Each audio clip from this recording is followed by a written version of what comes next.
My name is Edward Whitmore. I'm 52 years old, and for nearly 2 decades, I invested every ounce of my energy into transforming Summit Technologies from a struggling mid-size outfit into a formidable force in the enterprise software arena. As the Senior Vice President of Strategic Partnerships, I personally negotiated deals exceeding $280 million, building a reputation for unwavering integrity that earned respect across the East Coast. I lived a modest but comfortable life in a 3-bedroom home in Westchester County, New York, drove a dependable 2019 Honda Accord, and believed deeply in the principles of loyalty and hard work. The story I'm about to share unfolded between February and July of 2024, and it taught me a brutal lesson, that the harshest betrayals often come not from rivals, but from those standing closest to you. If stories of calculated revenge and shocking twists intrigue you, stay with me, because this one still burns in my memory.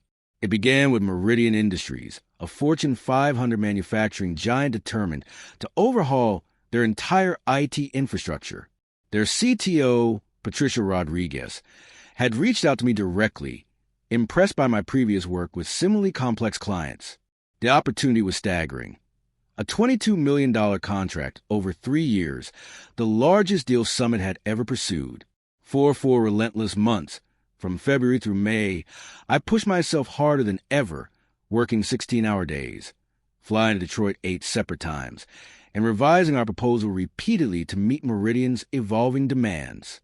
I offered personal assurances on timelines I knew would stretch my team to their limits, because I believed the future of our company depended on it. Patricia and I had built mutual trust over 2 years of conferences, panels, and smaller collaborations, and I was determined not to let her down. The negotiations were grueling. Meridian's procurement division dissected every clause, every warranty, every projected milestone. Night after night, I sat alone in sterile hotel rooms, surrounded by draft contracts, running cost models while emailing our legal team past midnight. My wife, Sarah, barely saw me during that period, but she supported my sacrifice because she understood how pivotal this deal was. It meant security for hundreds of employees and the gateway to global expansion. Meanwhile, Jonathan Prescott, the 29-year-old son of our CEO, floated to the company with a title he hadn't earned, Director of Business Development. He had arrived 8 months earlier armed with an MBA from Wharton, a $145,000 salary, and a red Tesla Model 3, yet contributed little beyond corporate cliches and social media posts from high-end Manhattan restaurants. He rarely attended Monday meetings, but every so often he lingered at my doorway, coffee in hand, asking casually, "How's that big manufacturing deal coming along?" I answered him out of courtesy, never suspecting he was gathering information from motives far beyond professional curiosity. On May 18th, 2024, at exactly 3:47 p.m., Patricia Rodriguez signed the Meridian contract. I remember the tremor in my hands as I called CEO Robert Prescott. "Edward, this is incredible," he told me. "This changes everything. We'll celebrate properly." As I drove home that evening, exhaustion gave way to quiet pride. 18 years of relentless commitment had led to this defining moment. I thought about the promotion I had been promised, the bonus we had discussed, the long overdue acknowledgement of everything I had poured into Summit. But 3 days later, everything I believed about loyalty, recognition, and trust would be shattered beyond repair. On May 21st, Robert Prescott called me into his office at 9 a.m. sharp, and I walked in with a sense of anticipation, expecting conversations about my promotion and the Meridian implementation timeline, the culmination of months of sacrifice and sleepless nights. Instead, I stopped cold when I saw Jonathan already seated across from his father, leaning back with a smug, unreadable smile that instantly unsettled me, though I brushed it off, assuming it was nothing more than arrogance. "Edward, sit down," Robert said, his tone noticeably formal, devoid of the warmth and camaraderie I had come to expect after 18 years of loyalty. "I wanted to personally thank you for all your support on the Meridian deal. Jonathan has done an exceptional job leading this negotiation, and I'm proud of the initiative he's shown." For a moment, I thought I misheard him. My pulse thundered. "I'm sorry, what?" I managed to say. Jonathan leaned forward with feigned humility. "Dad, I told you, Edward was being modest about his role. He provided valuable assistance with some of the technical details. Valuable assistance. Technical details. I felt my jaw tighten as memories flashed through my mind. Missed family dinners. Nights alone in hotel rooms. The moment I chose Meridian over attending my daughter's college graduation in May. Every contract revision bore my name. Every meeting was led by me. Every email to Patricia Rodriguez came directly from my account. Robert, I said carefully, forcing calm into my voice, there must be some confusion. I was the lead negotiator on Meridian from day one. I have full documentation. Emails, call logs, meeting summaries, Edward. Robert cut in sharply. I appreciate your enthusiasm, but Jonathan has been keeping me updated. He's shown real leadership potential, and frankly, this is exactly the kind of strategic direction we need from the next generation. I turned to Jonathan, who was idly examining his fingernails, barely masking his satisfaction. I'm happy to share the spotlight, Edward, he said smoothly. Team effort and all that. The spotlight, the deal that would define Summit's future. Work I had done single-handedly. I'd like to see the documentation of Jonathan's involvement, I said, holding my composure by a thread. Robert's eyes hardened. Edward, I'm not sure I like your tone. Are you questioning my son's integrity? And in that cold instant, everything crystallized. This wasn't a misunderstanding. This was orchestrated theft. Jonathan had siphoned every detail from our casual conversations, feeding it to his father as his own progress, positioning himself as the visionary leader. Of course not, I replied quietly. I'm simply trying to understand the chain of communication. The chain of communication runs through Jonathan, Robert said. He managed executive relationships. You handled operational details. Different skill sets. That's why we work as a team. Operational details. 18 years of strategic partnerships reduced to a footnote. Jonathan finally spoke again, adopting a patronizing tone. Edward, I understand this transition might be difficult, but there's an opportunity here for you to grow. Maybe take on more supporting role. A supporting role. In the company I had built, reporting to someone who couldn't negotiate a vendor lunch. I stood slowly. I think I need time to process this. Actually, Robert interjected, we need to discuss your future at Summit. Jonathan has raised concerns about your attitude, the resistance to new leadership, reluctance to adapt to our evolving structure. I felt something cold settle in my chest. What kind of concerns? Jonathan sighed with theatrical regret. I hate to say this, but Patricia Rodriguez mentioned you were sometimes inflexible during negotiations. She specifically asked that I take a more active role. That was a blatant lie. Patricia had never spoken to Jonathan, never even met him. She had my personal number, invited me to her son's graduation party. But Jonathan was gambling on his father's blind trust. We should call Patricia and clarify, I said. That won't be necessary, Robert replied briskly. We've already spoken with Meridian's executive team. They're comfortable with Jonathan moving forward as the primary contact. It hit me then, this wasn't just credit theft. This was erasure. Jonathan wasn't content to steal one deal. He intended to rewrite the narrative, to inherit the empire I had built brick by brick.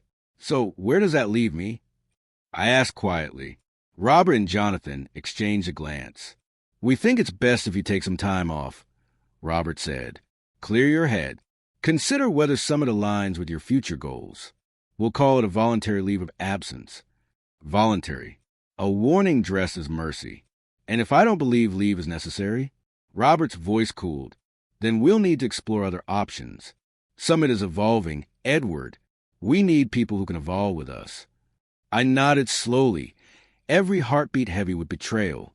I understand completely. I walked out of that office knowing I had just been dismissed from the very company I had sacrificed nearly 2 decades to build. But I also walked out with one truth they never saw coming.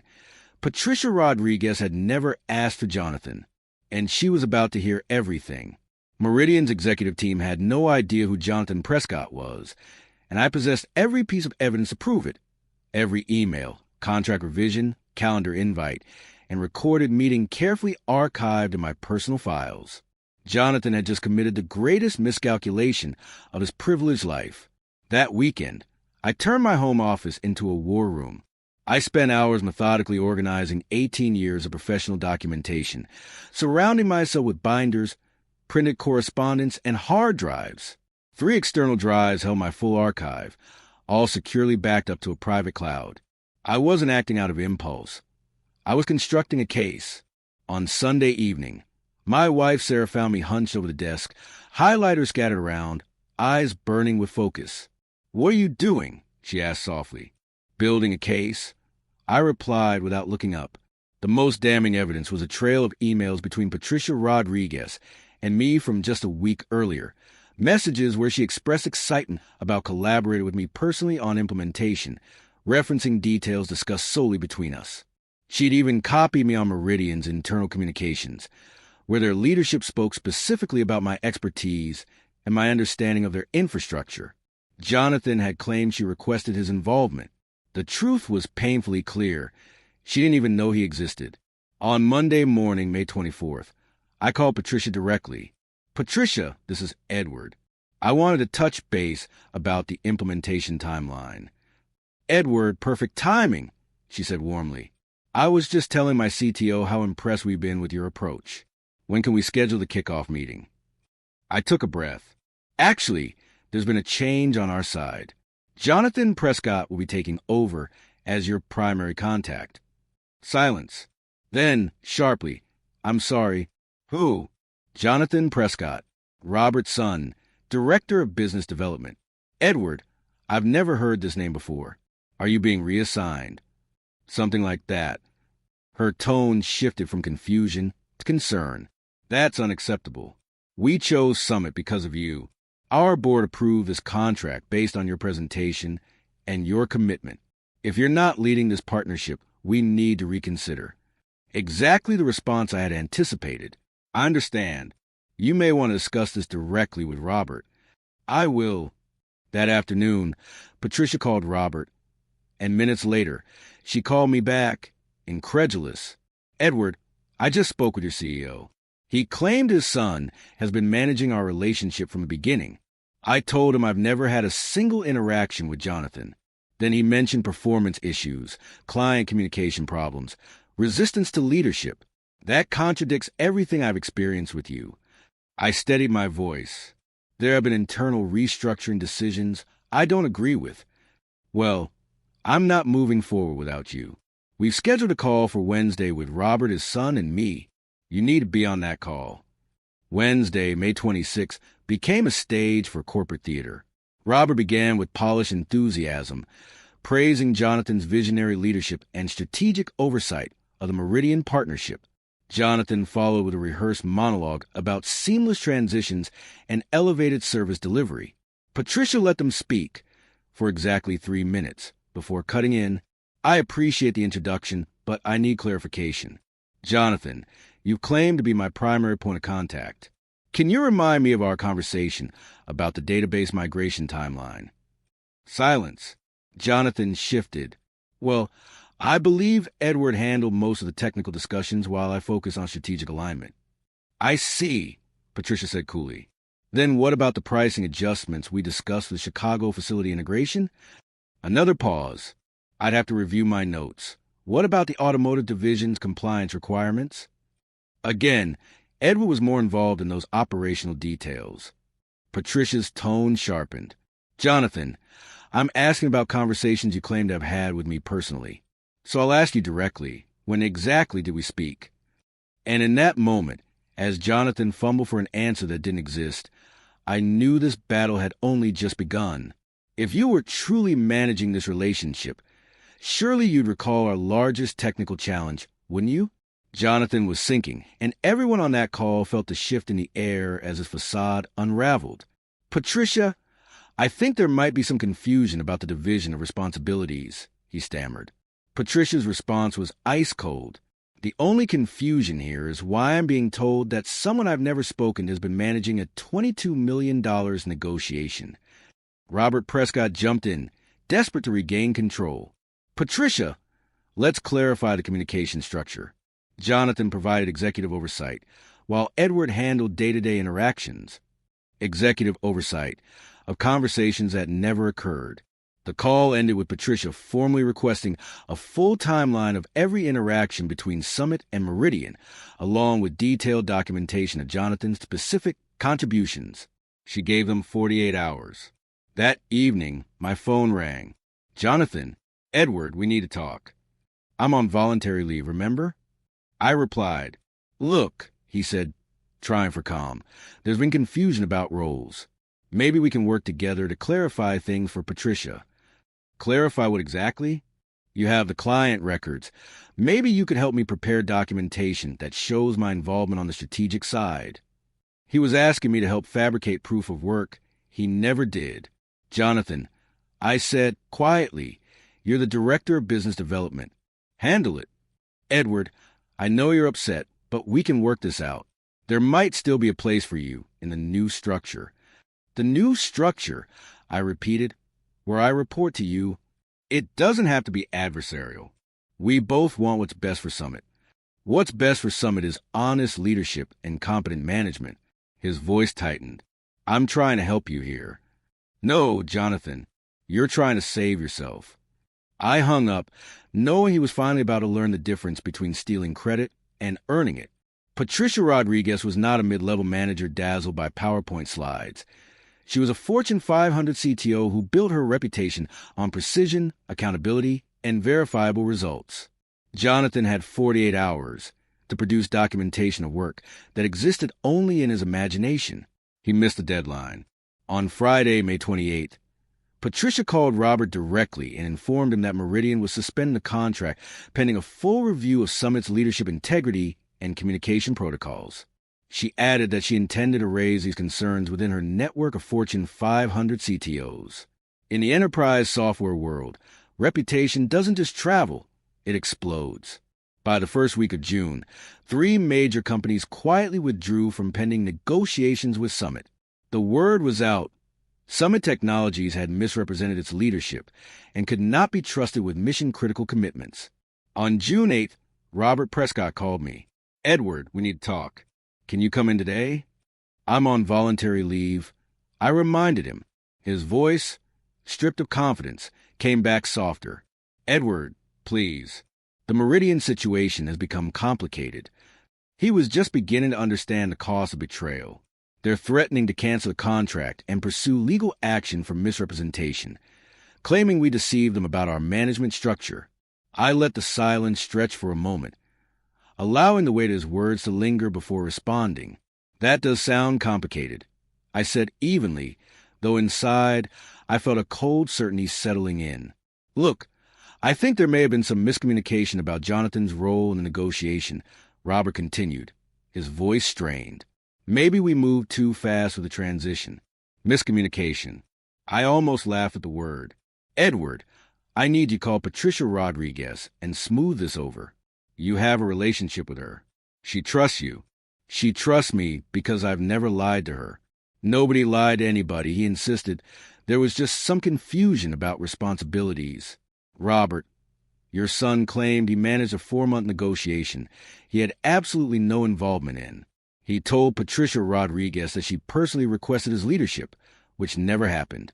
He couldn't answer basic questions about discussions he pretended to have had. That's not confusion. That's fraud. Edward, please, I'm asking for your help here. The same help you offered me when you pushed me out to make room for Jonathan's advancement? You weren't fired. You took voluntary leave. We both know what that meant." There was a long pause, the kind where truth becomes inescapable. "What would it take to get you back?" "Full reinstatement, public acknowledgement of my role in the Meridian deal, and an apology from both of you." "Edward, be reasonable." "I am being reasonable. I'm asking for the truth. I can offer you your old position back and a 15% raise." "What about Jonathan?" "He'll stay in his current role, but with more clearly defined responsibilities. So he keeps his corner office and his $145,000 salary after attempting to steal a $22 million deal and lying to clients? Edward, he's my son. And that's exactly the problem." I hung up, knowing Robert Prescott would never hold his son accountable, which meant Jonathan would keep making decisions that would tear apart the company I helped build. On June 10th, Patricia Rodriguez's legal team called. Meridian Industries was formally canceling the contract and demanding return of their $450,000 advance. They were considering a lawsuit for fraudulent misrepresentation and breach of fiduciary duty. But the real damage was only beginning. Patricia had shared her experience with her network. By mid-June, I received calls from executives at 3 different companies working with Summit on smaller contracts. They wanted to know if Summit's leadership issues threatened their projects too. I answered honestly about instability, misrepresented personnel, and the reckless decisions that led to Meridian's collapse. I didn't attack Summit directly, but I refused to hide the truth. On June 18th, Robert called again, his voice no longer confident but desperate. "Edward, we've lost 4 contracts this week. The board is asking questions I can't answer. I need you to come back immediately. What about Jonathan? We'll work something out. What kind of something? Maybe a lateral move. Different responsibilities. Robert, your son committed fraud against our biggest client and destroyed your company's reputation. A lateral move won't fix this. What do you want me to do? Fire my own son. I want you to do what any responsible CEO would. Hold people accountable for their actions. I can't do that. Then you can't fix this." On June 25th, David Morrison, head of HR, called. "Edward, the board would like to meet with you this afternoon." The emergency board meeting took place in the same conference room where I had presented the Meridian proposal just 4 months earlier. 5 board members, Robert and Jonathan, sat around the polished mahogany table, tension thick in the air. Board Chairman William Hayes spoke first. "Edward, we understand there have been internal disputes regarding the Meridian contract. We like your perspective." I spent 30 minutes laying out the timeline, supported by emails, meeting recordings, and client communications. I demonstrated Jonathan's complete absence, his fabricated claims of Patricia, and the repercussions on Summit's reputation. When I finished, Hayes turned to Jonathan. "Do you have a response?" Jonathan straightened, clearly rehearsed. "I think Edward is understandably frustrated by the organizational changes. Sometimes, when people feel, that's not my question," Hayes interrupted. "Did you or did you not claim to have personally managed the Meridian negotiation? I provided strategic oversight.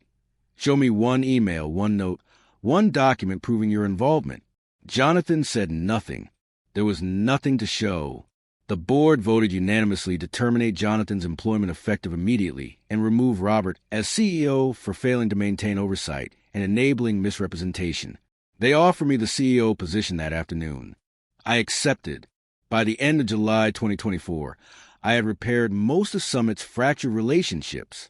Patricia agreed to resume under a revised $18 million contract. 3 other clients returned after witnessing the leadership changes and accountability measures. Today, Jonathan's LinkedIn describes him as an entrepreneurial consultant seeking new opportunities. He has been seeking for quite some time. Sometimes, the most powerful reckoning is a revenge. It's simply allowing someone to live with the consequences of the lies they once thought would carry them to success. Reputation isn't inherited. Trust isn't transferable. They are earned piece by piece, and once lost, they rarely return.